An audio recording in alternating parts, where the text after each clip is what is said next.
Boa noite, Cris e amigos inscritos. Me chamo Davi.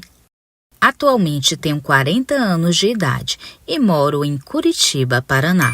Vim contar um relato sinistro que presenciei junto à minha ex-namorada Kátia.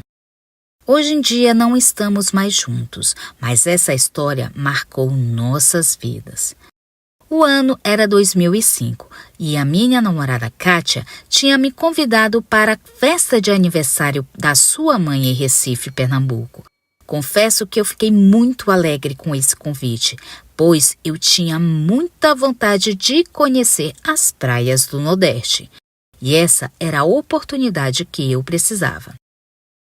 O aniversário da sua mãe seria no final do mês de junho, então pedi para antecipar minhas férias para que eu pudesse viajar com Kátia.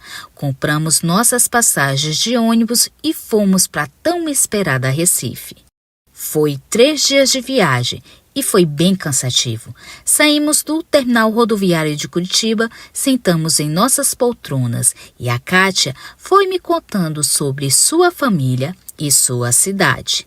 A família dela morava em um bairro chamado Santo Amaro, próximo ao cemitério. A casa era bem antiga e grande. Ela me falou que Recife tem muitos locais turísticos e que a gente ia conhecer, como Olinda, Porto de Galinhas e suas piscinas naturais, a linda Praia dos Carneiros e outros lugares que não me recordo agora. Mas ela também me falou que Recife era a cidade mais assombrada do Brasil. Kátia me contou histórias que me deixou maravilhado. Histórias de assombrações que tem nesse Recife. Cris, ela me falou de uma história que aconteceu com o tio dela e que mais na frente vai ter relação com o meu relato. Agora vou contar a história que ela me contou. Era por volta dos anos 70. Seu tio Aldemir era jovem e gostava de sair para as festas para paquerar. Só que ele não gostava de muita amizade. Sempre andava sozinho e carregava consigo um canivete em seu bolso, pois um homem prevenido vale por 2. Uma vez ele voltando da casa de um amigo que morava num bairro chamado Recife Antigo, e ele vinha caminhando de boa, altas horas da noite. Ele ia levar mais ou menos cerca de 30 minutos andando até chegar na sua casa. Aldemir estava caminhando pelas ruas desertas e macabras, pois a iluminação era muito fraca. Quando faltava mais ou menos 15 minutos para chegar em casa, ele viu de longe um homem na esquina, vestindo um terno branco, sapatos brancos e um chapéu estilo Panamá branco. Ele pensou, o que será que esse abestalhado está fazendo todo arrumado a essas horas da noite? Tá doidinho, é para ser roubado. O tio Aldemir ficou agoniado para passar logo por aquele homem, pois ele tinha a impressão que aquilo não era coisa boa. Ele foi se aproximando daquela figura sinistra. Então o tio passou para o outro lado da rua e o cara também foi. Logo ele pensou, aí tem marmota. Foi aí que o tio Aldemir pegou o seu canivete do bolso e ficou atento.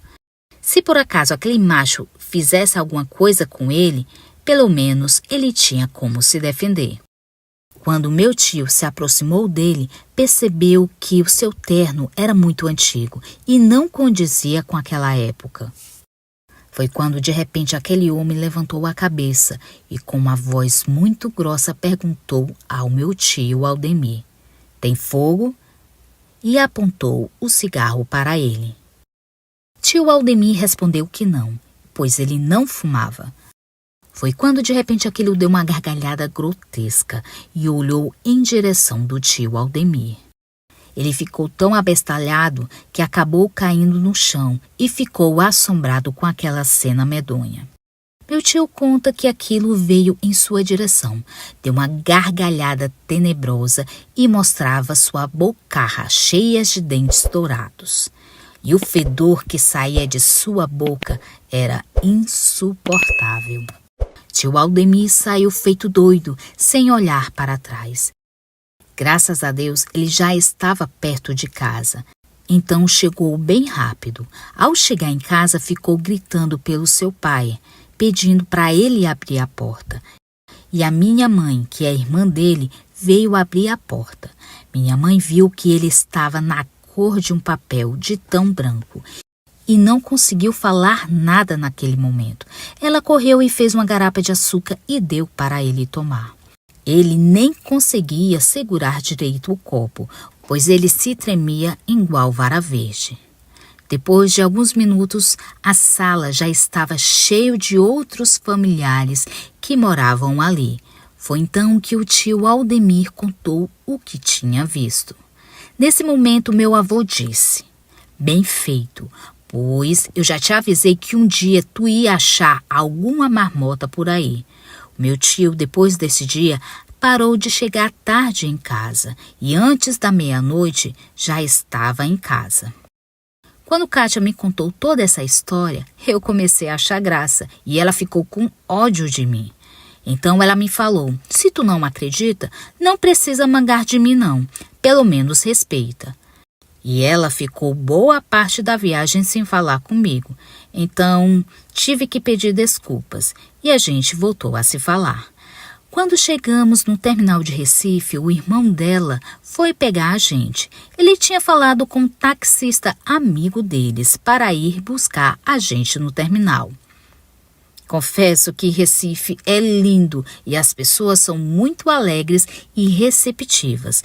Quando chegamos à casa dela, a família da Kátia me recebeu muito bem e logo me convidou para almoçar, pois sua família tinha feito várias comidas para o aniversário da mãe de Kátia, que aconteceria naquela noite. O dia foi muito agradável e a noite também. Então houve o aniversário da mãe de Kátia. O bolo era gigante e o forró foi o ritmo principal daquela festa.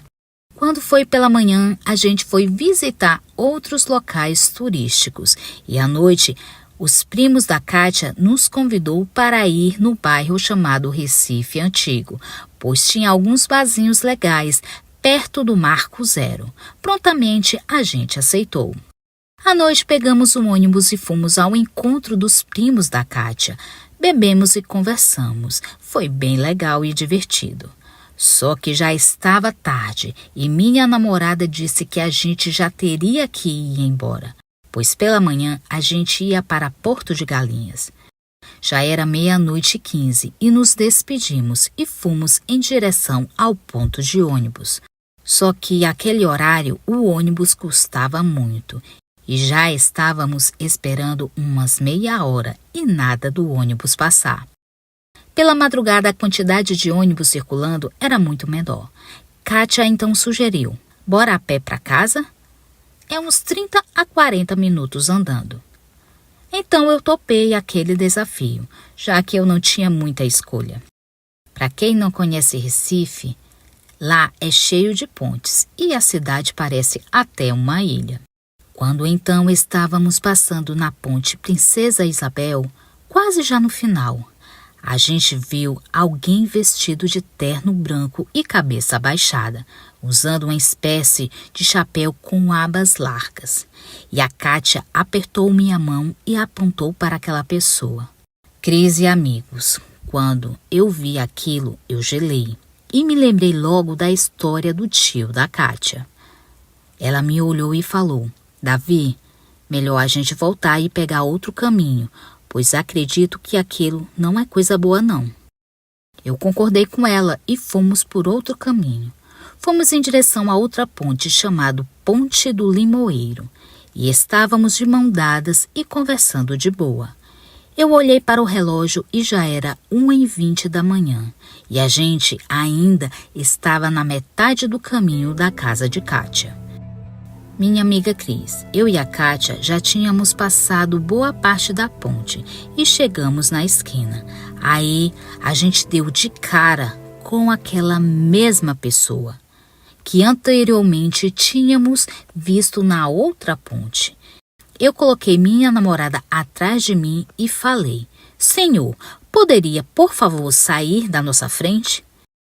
Percebi que ele estava parecendo o personagem da história que a Kátia me contou e confesso que me deu medo. Eu já estava suando frio e ofegante. Aquilo deu um sorriso sarcástico e perguntou para a gente: "Tem fogo?" Nessa hora eu acho que minha alma saiu do corpo e pensei, só posso ter morrido e estou vendo o próprio Satanás na minha frente. Cris e amigos, aquela coisa tinha um bafo podre. Sua pele parecia que estava em estado avançado de decomposição e tinha até larvas saindo do seu rosto cadavérico. E seu sorriso era amarelo e brilhava com a luz que batia. Aquilo parecia até ser de ouro. Kátia deu um grito e me puxou. E eu voltei a ter controle sobre meu corpo. Corremos para outra rua e aquilo deu uma gargalhada e disse: "Eu só quero fogo para acender o meu cigarro."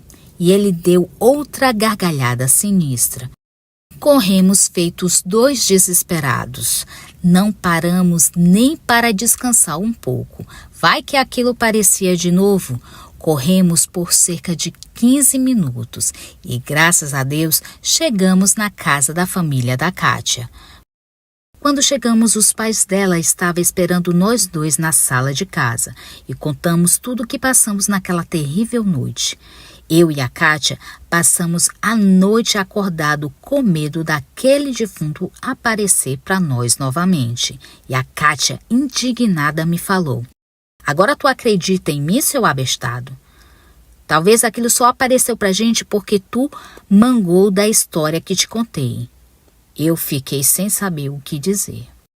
Pela manhã a gente nem foi para a praia. Foi dormir e deixamos para ir outro dia. Confesso que eu perdi a vontade de sair à noite pelas ruas de Recife, apesar de ser muito legal. Passamos mais uma semana lá. E aquele foi o único dia que saímos à noite. Eu e a Kátia ficamos namorando por cerca de 3 anos, mas ela voltou para sua cidade natal e hoje em dia quase não tenho contato com ela. E nunca mais voltei na cidade mais assombrada do Brasil. Se vocês moram em Recife e já viu algo parecido, por favor, deixe nos comentários, pois eu ia adorar compartilhar essas histórias sobrenaturais com vocês. Muito obrigada, Cris, pela oportunidade de contar o meu relato sobrenatural.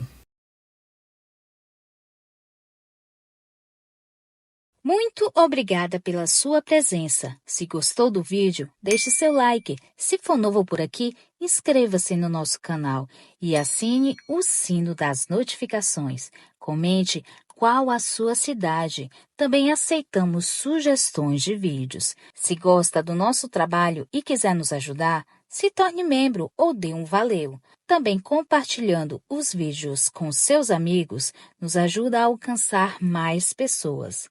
Desde já agradeço e até o próximo vídeo. Tchau, curiosos!